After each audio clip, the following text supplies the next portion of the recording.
Welcome back, my duelist friends. Casual Duelist here with my boy Time Wizard, because of course it is Thursday, so a little bit of the Time Wizard progression playlist is going to continue today.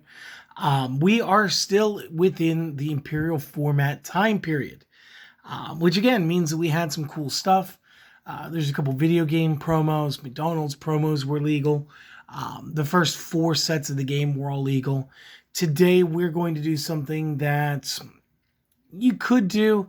Wasn't as common, and again is another reason why you don't see too many Exodia decks in Imperial format time period. We're going to play a flip effect control deck that has a lot of potential to actually screw over and kind of like deck out the opponent. So it's a 40 card deck. I do have a proxy because it just hasn't arrived in the mail yet. Let's get you guys the deck profile. So I'm going to start with Cannon Soldier at 1. Cannon Soldier at 1 for me in this time period is basically a staple. Could you play more? Yes. But we do have the recruiters. We are past Spell Ruler, Magic Ruler. So there's no reason that we shouldn't be playing a bunch of tomatoes in order to get to our Cannon Soldier whenever. So again, good card, great card. When you're dealing with like end game damage types and stuff, it's got very much the same vibe as the later card, the Xyz Monster, Gagaga Cowboy. Again, it's not an 800 punch. It's 500 per monster we sacrifice. This dude's going to get lit once we get into GOAT format, because just the ability to lock up, shield ourselves, as well as deal an extensive amount of damage real quick. It's fantastic stuff. Next up, I want somebody who's actually at 1 back then. Jinzo. Pretty self-explanatory. Gotta shut the traps off. Moving into some of the flip effects immediately. 2 Mage of Faith. Again, it's Imperial format, so you have to understand, like, Imperial Order, kind of a big deal. Jinzo shuts it down. Mage of Faith lets us cycle back through more of our spells, just getting the recycle plays going. I do tech a single Man-Eater bug at this point. Man-Eater with the flip, destroy, kind of disruptive. We do want to spread our names out as much as possible.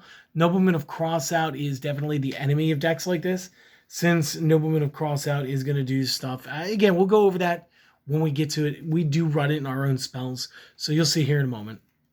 Next up, we are going to be running 2 copies of the Mask of Darkness. Everything the Magician of Faith does for spells, the Mask of Darkness is going to do for our traps. This is going to be very useful. This is going to allow us to reuse things and get them back after we do some silly stuff. Next up, we are going to be seeing 2 copies of Mechanical Chaser. Again, as much as I love this deck to just be like, sit back and let the effects do it, every now and again, every deck in this time period has to be able to bear its fangs. You do need a bit of aggression outside of just Jinzo. Mechanical Chaser, again, he fits the role. He's the Apex Predator 4-star with no drawbacks. You could be playing Goblin Attack Force here. You guys could be playing G-Right Gumos here. You guys could be playing Dark Elves here. There's plenty of ways to get past the 1850 without playing 1800s and Rush Recklessly's. And Chaser is just like the best standard option. That's all that is. We are going to use a single copy of the Morphing Jar. Morphing Jar is pretty OP, especially in this time period. Flip, everybody drops their hand and draws 5 new. It's awesome. One card that didn't get played a whole ton was Morphing Jar number 2. Now, this is where my proxy starts and ends for this deck. I only had 39 of the 40 cards I wanted to play. I have these on order. I'm waiting for them to come through the mail. TCG Player is where I always get my stuff. And again, I'm sure that when I get it, it's going to look great. Everybody on there does a good job. But this is the original text. This one's going to be kind of confusing, so let's go over it. When flip, return all monster cards on the field to their owner's decks. Shuffle. You and your opponent then pick up cards until you both have the same number of monster cards that are level 4 and lower that were returned to each deck.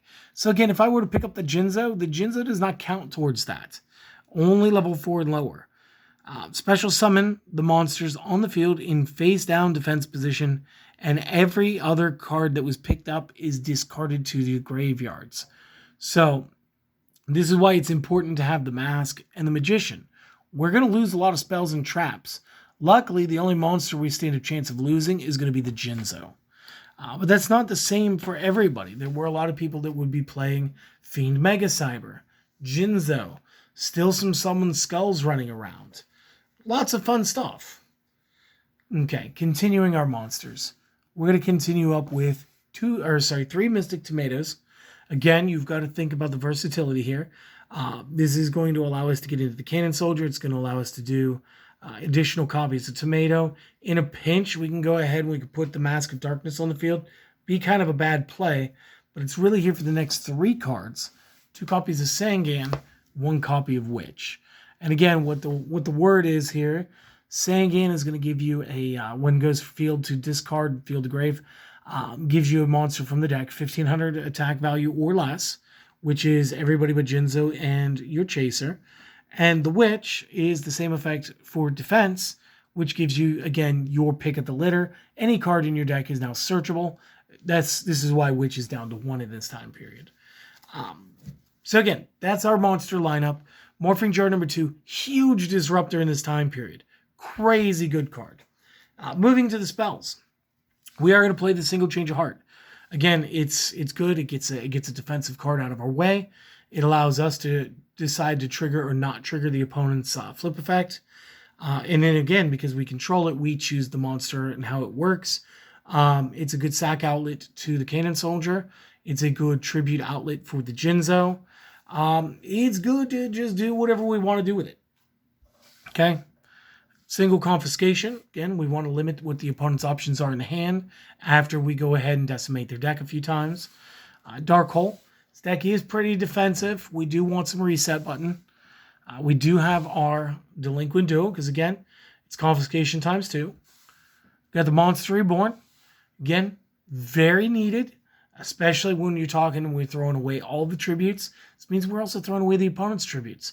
You might have the odd player playing a Blue Eyes deck or a Dark Magician at this time period. Sure would be good to have those stats working for us. Next up, got to have some pinpoint control. 3 MSTs will do the job for you since we didn't pack any heavy storms. 2 Noblemen of Crossout. So let's explain this. Noblemen of Crossout targets 1 face-down defense position monster. And they say face down because back then there was 1 effect, I think, that was allowed to move a monster to face down without changing the battle position. I don't think it stayed that way, but I do think that was a card at one point. It was like Darkness Approaches, maybe. So the wording was left ambiguous. Later on, it will be face down defense. Maybe not. It is, whatever. Face down monster. And then you destroy the card and remove it from play. Then, if the monster is a flip effect monster, both players check their respective decks, removing all copies of cards that share a name. So, in effect, if we'd gone 3 Mage of Faith instead of throwing a Maneater Bug into that, them hitting the Maneater Bug wouldn't matter because it wouldn't exist, but they would hit the Mage, and we'd lose up to 2 more Mages. Again, if you had the card in your hand, it would be excluded from the mass removal, which is why 2 was the highest I went with any of my flip effects. Again, regular Morphing Jar has to be a 1. It's limited to 1 in this time period. But this is a big deal. Cross out, huge card for the time period. So it's good stuff. Moving on, Single Pot of Greed. Get your draw 2. Geki for your, again, field disruption, field board wipes. Snatch Steal.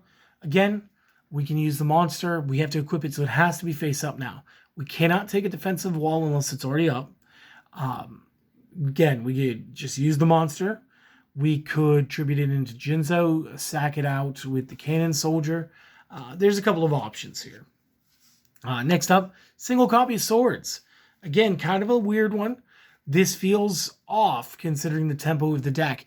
But since this deck is very mid-range, I do feel like when we're messing around with Morphing Jars, if we can keep getting Morphing Jar 2 and our opponent keeps getting worse and worse options, we're whittling the spells and traps out of their deck, it's making it a lot harder to play the game of Yu-Gi-Oh!, especially in the time period, at which point 3 turns of Swords is almost a death sentence, which is, again, why we run like MSTs instead of Heavy Storm. We don't want to accidentally nick our own effect. And then last spell, just a copy of Forceful Sentry. Again, sending spells and traps back before doing a Morphing Jar 2. Crazy, crazy good. Now, traps. I think I'm running, and I will double count them. I am running 7. The reasoning here, this is actually the reason I mentioned video games, is Dark Duel stories would have been released in this time period. Again, if you guys have been playing the Yu-Gi-Oh! Early Days collection, you guys kind of, you've had a look at the game. One of the promos from it was actually a very good card to use in this deck. And again, promotionals, video game promos back then are the original Prismatic Secret Rares. So it's cool to see that they brought that back. But we would be using Acid Trap Holes because you need to understand how Morphing Jar number 2 works. And of course, Cyber Jar, which again, I skipped for this deck because I found that it was more useful in my sideboard instead. We would be using Acid Trap Holes. The way it works, select a face down defense monster. Go ahead, select it, flip it face up. This will trigger flip effects. If the monster's defense is 2,000 or less, destroy the card. If the monster's defense is 2,000 or more, is more than 2,000, flip the monster back down to face down defense. Now, this is cool, but I need you to understand, like, we would be able to flip our own monsters if we needed to, because it does not stay to side of the field. In response to an opponent crossout, you could flip the Morphing Jar. You will destroy your Morphing Jar, but you will not have to banish the other one in your deck. Or, and this is the more widely acceptable use of the Acid Trap Hole, less as a defensive dodge, you would be able to then target cards that you know that your opponent might beat down with, since they may have mechanical chasers of their own, stuff of the nature. And again, since it was set through Morphing Jar number 2, you've seen the cards, they were revealed, then they were set, you know the positions. Acid Trap Hole can take care of those threats before they ever stand up. So again, bit of a duality here. Great card. Third one would absolutely be in the side deck, along with whatever you think should be in the main or can help this deck. Additionally, we're going to play Call the Haunted. One of the things I mentioned about this before was Call the Haunted Jinzo. You would be able to call Jinzo back, and it's a thing. You'd be able to do this. Imperial Order. Again, we want to play this. We want to get this off. Another one that you'd want to be able to reuse. Mirror Force. Great trap card, especially for the time period. And then I wrap this up with 2 copies of Solemn Judgment.